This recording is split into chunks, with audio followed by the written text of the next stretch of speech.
தொடக்கத்தில் தமிழர் என்றாலே ஆங்கில அகராதியில் மலிவான கூலி என்றுதான் எழுதியிருந்தார்கள். தொடக்கத்தில் ரொம்ப நாளா இருந்தது.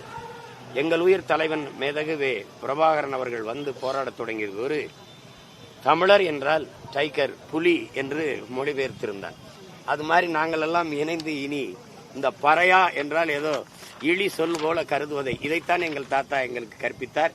எந்த சொல் உன் மீது இழி சொல் என்று சுமத்தப்படுகிறதோ அதை எழுச்சி சொல்லாக மாற்றாதவரை உனக்கு விடுதலை இல்லைடாங்கிறது. இந்த கூட்டத்தில் யாரா பறையன்னு கேட்டா நான் தான் நிமிந்து திமிரோட எழுந்துடுறான்றார். இப்ப என்ன உனக்கு பிரச்சனை? நான் தாண்டா பறையன் அப்படின்னு கேளு.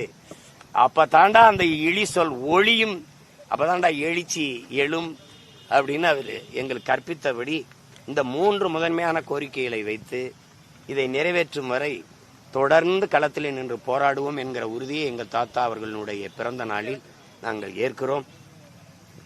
எம் இனத்தின் பெருமைமிக்க அடையாளமாக முன்னத்தி ஏறாக